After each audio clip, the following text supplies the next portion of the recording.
la oportunidad de presentar a una gran personalidad, un hombre global, un hombre comprometido con el periodismo, sobre todo con lo que corresponde a la ética periodística. Javier Darío Restrepo es originario de Colombia. Durante más de 56 años se ha dedicado a esta noble profesión. Él ha recibido múltiples premios a nivel internacional y nacional, sobre todo de sus universidades. Fue maestro de la Universidad Javeriana y de los Andes en Colombia. Ha participado en varios periódicos de Colombia, sobre todo El Colombiano de Medellín, El Espectador de Bogotá, y ha recibido premios internacionales por su trabajo en crónica e investigación. Y ha escrito cerca de 30 libros, novela, cuento y sobre todo de ontología periodística. Destacan de sus libros Pueblo para Pueblos, Avalancha sobre Armero, El Arado, Periodismo Diario de Televisión, Ética para Periodistas, Más allá del deber, La Revolución de las Sotanas, Testigo de las guerras, de 6 guerras, fue corresponsal de 6 guerras, Más allá del deber, La Revolución de las Sotanas, y sobre todo recientemente escribió una novela, una epístola que surge de una carta personal que escribió a su nieto. Se llama La Nube Plateada, dedicada a su esposa que murió hace 5 años. Esta novela es una forma de vivir, de pensar, sobre todo de un periodista que ama su profesión y que nos engalana hoy en Chihuahua, y va a disertar su conferencia precisamente sobre los problemas del periodismo, la ética y las fronteras entre el quehacer periodístico y el ciudadano. Don Darío, bienvenido a Chihuahua y esta es su tierra.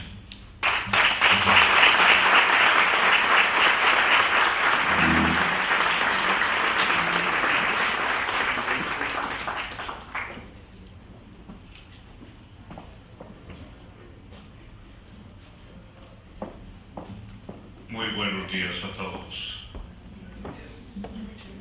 Créanme que me siento muy bien, feliz de estar con ustedes.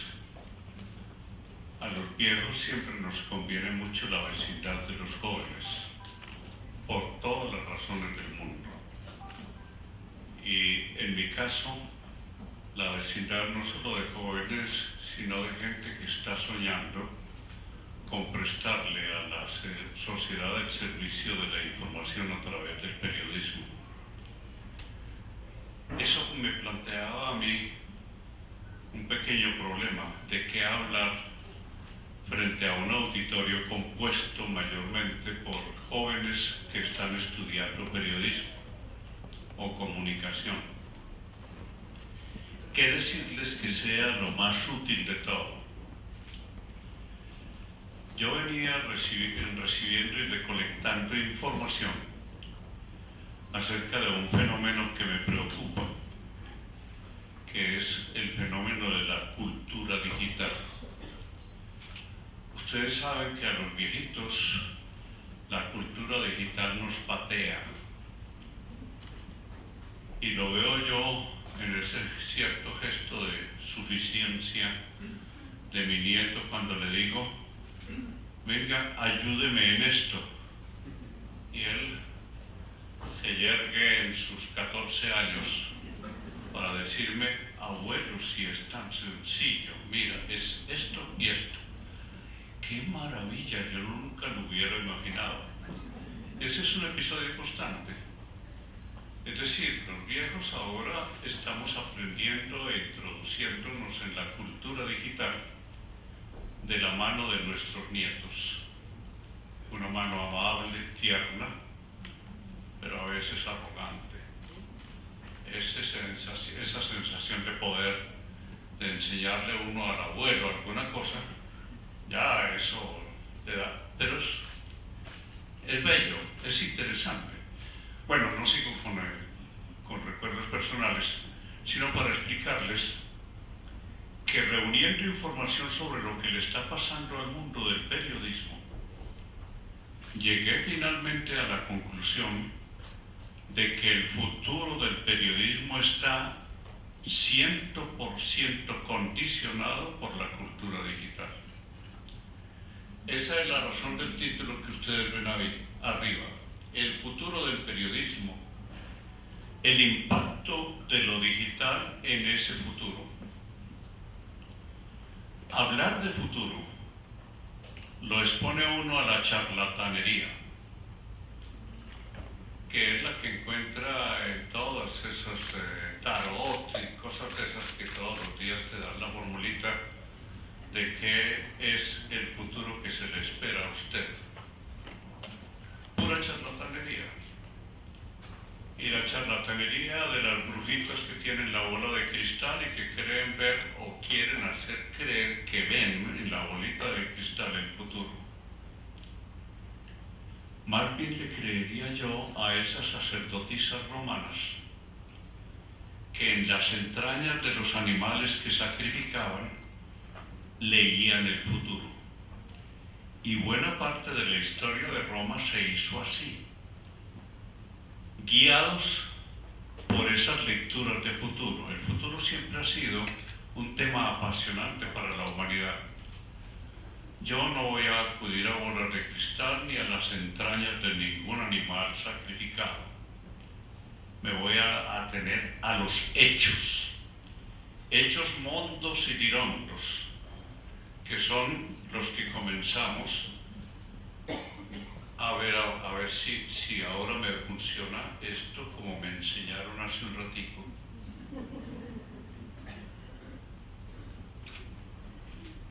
Ah, claro, estaba por el lado al revés, cosas que suceden siempre.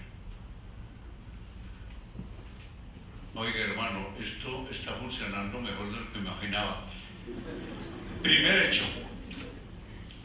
Y es un hecho que ha sido comprobado particularmente en los países en donde la economía marcha mejor y en donde el periodismo y las empresas periodísticas en consecuencia son más vigorosos. Cae la circulación de los periódicos y observen los datos. Dice lo que no era. En Estados Unidos, entre 2000 y 2009, cayó la circulación de los periódicos en un 25%. Pónganle esa cifra al director del periódico local, que le caiga la circulación en un 25% y ponen al tipo al borde del suicidio.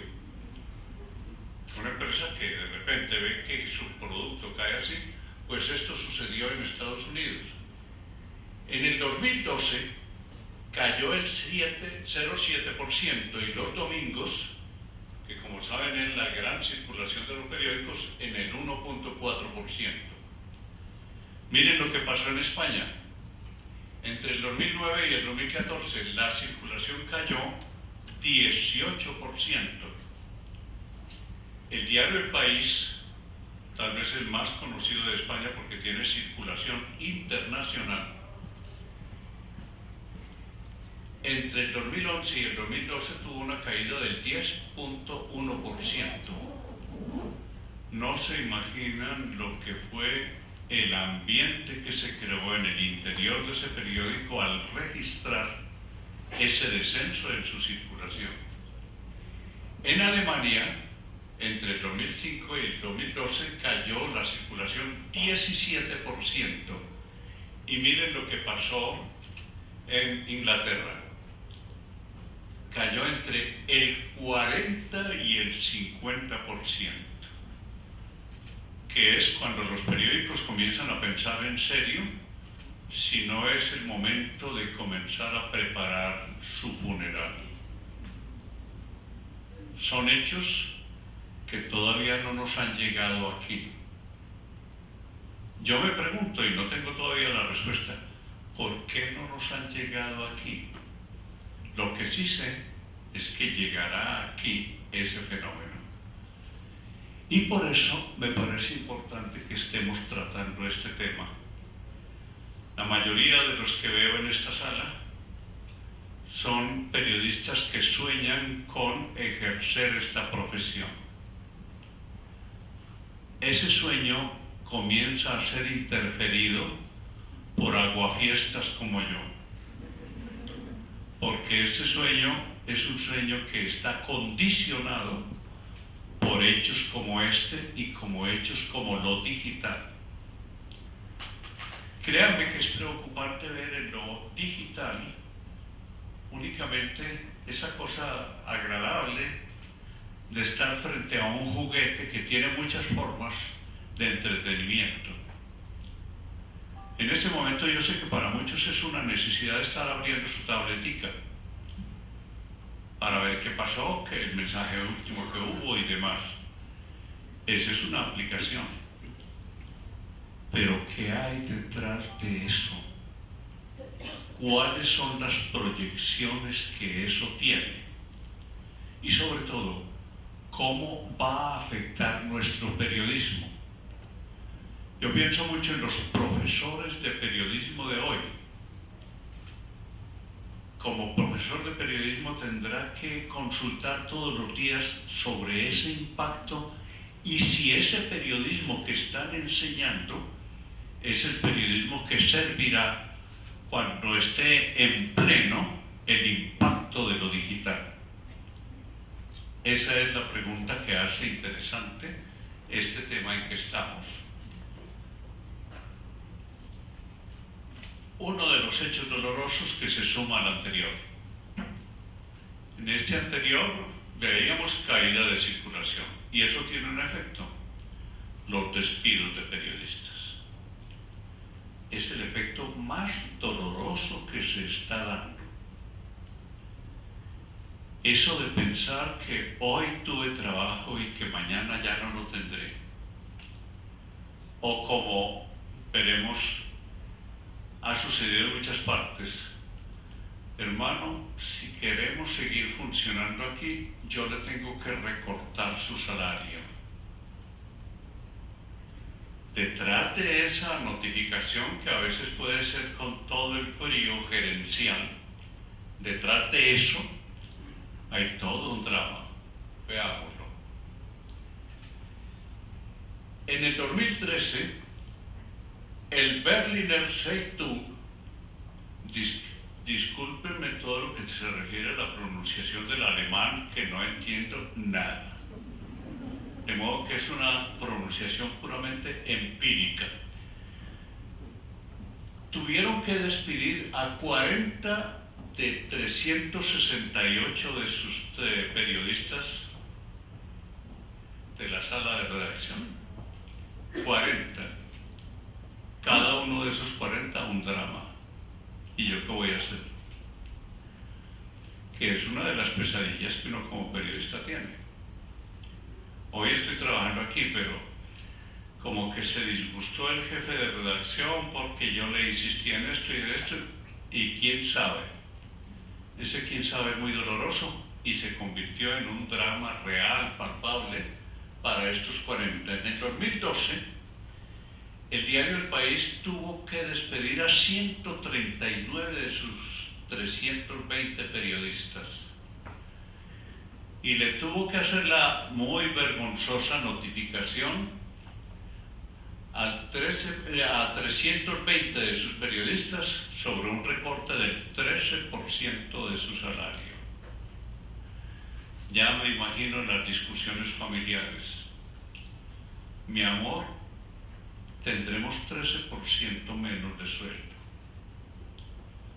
Y yo que había pensado en reformar la cocina y otras cosas, ¿y entonces qué vamos a hacer? Tenemos 13% menos de sueldo. Ese es uno de los dramas a que dio lugar esto.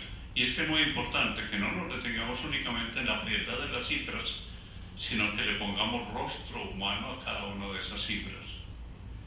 En Estados Unidos el empleo cayó en un 17%.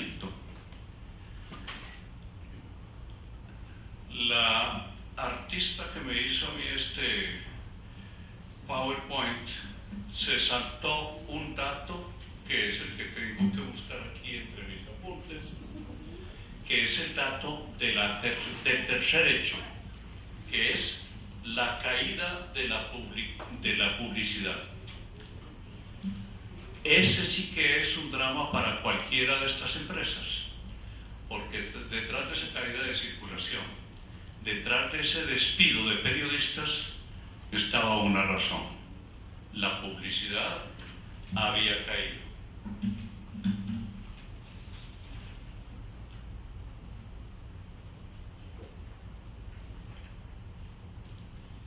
Sí, señor. De acuerdo con esto, las pérdidas que hubo cuando cayó la publicidad fueron pérdidas millonarias. Estoy buscando aquí el dato de esas pérdidas. Caída de circulación que es imparable, según un asesor consultado, se agrega la pérdida de la publicidad impresa o la caída o freno de la publicidad digital. Según la Asociación de Periódicos de Estados Unidos, los ingresos publicitarios de los diarios europeos cayeron 45% entre el 2001 y el 2012. Algo parecido y con niveles catastróficos ocurrió en España. El diario El País, del que ya hablamos, le sirvió a la prensa española ese fenómeno para comprobar que en los últimos 5 años los ingresos por publicidad de la prensa europea habían caído en un 53%. Y para quien sabe la importancia que tiene dentro de la financiación de un periódico, la publicidad, puede medir la gravedad del hecho de que la publicidad se le reduzca en un 53%. Cito de nuevo a ese experto, Varela, quien ante realidades como estas concluye que el gran problema planteado es el de desarrollar nuevos métodos de negocio. Allí está una de las respuestas. En este momento, todos los periódicos y todos los medios periodísticos del mundo tienen que pensar en una nueva forma de sostenerse económicamente.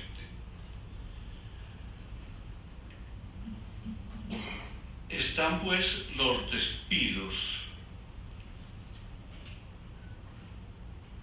está el cierre de periódicos y está el hecho que registra uno de los analistas de esto, que es Gumersindo Lafuente. Los últimos años de revolución digital han minado la esencia industrial y el modelo de negocios de los medios. Ante eso, ¿qué hacer? Hay otros hechos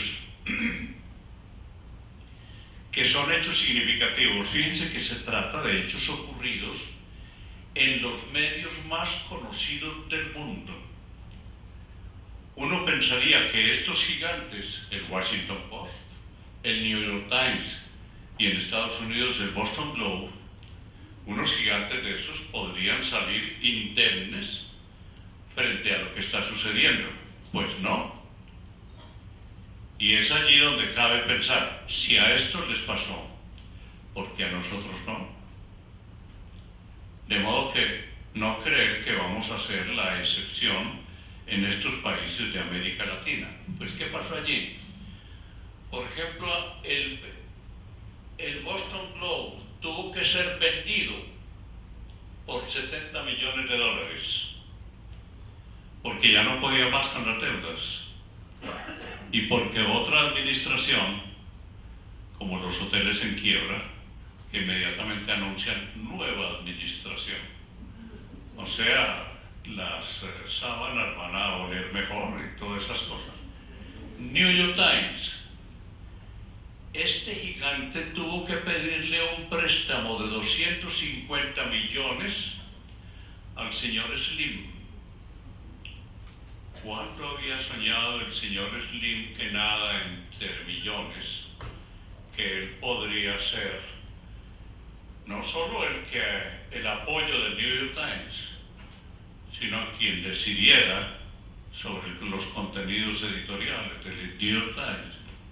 Pero algo más increíble, el Washington Post. Cualquier estudiante de periodismo sabe la importancia que para el periodismo tiene el Washington Post, por toda la investigación que hizo, que dio al traste con la presidencia de Nixon. Conocido universalmente por esa razón. Sin embargo, las deudas ahogan a este gigante y lo obligan a venderse por 250 millones de dólares a un señor que estaba especializado en distribuir libros por internet, el señor dueño de Amazon.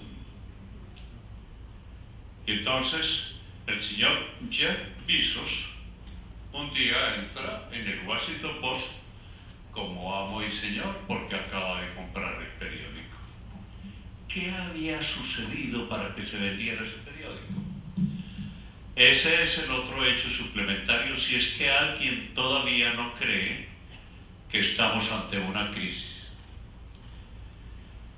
Está el cierre de periódicos, ya hemos visto el Frankfurter Rundschau, yo no sé cómo se pronuncia eso, el Financial Times en Alemania. Se cierra el Daily, que es un periódico de circulación vespertina y millonario. Tuvo que pasarse a la tableta, que ese es otro de los fenómenos que están ocurriendo. Dejan de ser de papel y emigran hacia Internet. En Estados Unidos, la venta del Chicago Tribune, de que hemos hablado. En Francia, el François y la Tribune, que tienen que cerrar. Aquí está bien mi nieto diciendo, abuelo, por favor, ¿no? ¿Cuáles son, en medio de estos hechos, los factores de cambio que se están produciendo? ¿Qué es lo que podemos leer en esos hechos? Y allí encontramos varias cosas. En este momento nadie quiere pagar por la información. ¿Por qué razón? Cualquier persona con un aparatico de esos que tú llevas ahí, cualquier persona puede convertirse en emisora de información. Antes los periodistas teníamos el monopolio de la emisión. Ahora eso está en las manos de cualquiera de ustedes. Entonces cualquiera de ustedes puede emitir información. ¿Eso qué representa? La más elemental de las reacciones es preguntarnos, ¿y nosotros qué? Que éramos quienes emitíamos información. Primer factor de cambio. ¿Qué vamos a hacer nosotros que no puedan hacer los que tienen aparaticos como este? ¿Qué vamos a hacer nosotros? Segundo elemento. Internet tiene un poder que era inimaginable hace unos años. Controlar el espacio y el tiempo y reducirlos. Los que recuerdan su estudio de filosofía y las categorías kantianas saben la importancia que tienen el espacio y el tiempo, que son como esas cárceles dentro de las cuales habita el ser humano, limitado por el espacio, limitado por el tiempo. Los periodistas viejos sabíamos lo que pesaban esas dos categorías en nuestra manera de hacer periodismo. Recuerdo en los tiempos en que yo escribía unas crónicas para uno de los periódicos de Bogotá, para sus ediciones dominicales. Yo terminaba de escribir mi crónica y llamaba desde mi casa al periódico, ya está listo el artículo, sale para allá el mensajero, media hora del mensajero, a la media hora llegaba a mi casa, le entregaba mi artículo, el hombre volvía. Total que era una hora de distancia entre el momento en que yo terminaba de escribir y el momento en que entraba en las prensas. Todavía faltaba el tiempo de impresión. tiempo y espacio desaparecen cuando, lo experimenté ayer, termino de digitar mi columna para un periódico de Colombia, inmediatamente la mando en una fracción de segundos, ya está en la redacción. Créanme que eso pesa, suprimir el espacio y el tiempo. Y ese es otro de los factores de cambio. Frente a eso, el formato tradicional de los periódicos aparece lento y pesado. Un diario digital, compárenlo con cualquiera de los periódicos y se dan cuenta de que el periódico anda torpe, como un elefante cojo. Anda muy lentamente, mientras lo digital tiene alas como de águila. Vuela, instantáneo. Eso también pesa. El Internet libera del espacio, como les decía hace poco, e Internet baja los costos. Que allí tienen ustedes un factor que es definitivo: la reducción de los costos. Frente a eso, ¿qué puede hacer un periódico que tiene que estar pagando todo? Ese es un factor de cambio. ¿Qué sigue entonces? Algunas respuestas. Párenle bolas a esta primera respuesta. Fortalecer la independencia. Esto dicho así no informa mayor cosa. Resulta, se lo decía a alguno de ustedes que me estaba preguntando cosas hace un rato, resulta que en este momento los periodistas cargamos con un peso insoportable.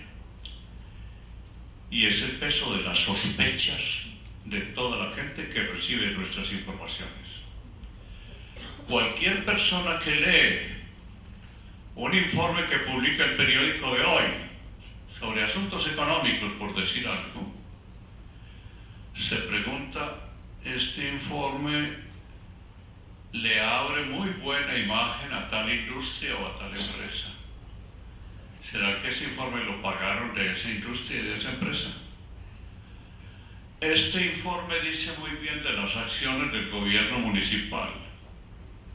¿Será que el gobierno municipal le pagó? Y si examina las páginas se encuentra que hay publicidad del gobierno municipal. Ahí está. Ellos no pueden decir otra cosa porque ellos les están pagando. Y esto que pongo como 2 o 3 casos concretos, eso está generalizado. De modo que la prensa en este momento no merece la menor credibilidad porque tiene que cargar la sospecha de que todo lo que publica es pagado. Y los periodistas tenemos que pagar también por el infortunio de que la gente nos esté mirando solamente como mercenarios y no como servidores del público. Si uno examina la ética periodística, encuentra que la gran razón de la dignidad de esta profesión es que es una profesión que está al servicio de la sociedad, no de un señor, no de una empresa, no de una religión, no de un partido político ni de un político, al servicio de toda la sociedad. Esa es la gran dignidad de esta profesión. Pero como a fuerza de cometer errores y a fuerza de acatar una estructura económica que nos hace depender de la publicidad y de los apoyos, resulta que se nos ha perdido el alma. Y el alma de nuestra profesión es el servicio público. Es lo que nos da dignidad. Yo no estoy al servicio de nadie, estoy al servicio de toda la sociedad. Eso es lo que se nos ha perdido y lo que esta coyuntura nos permitirá recuperar. Por tanto, fortalecer la independencia, porque fortaleciendo la independencia estamos haciendo vigorosa la confianza de la gente en la información pública.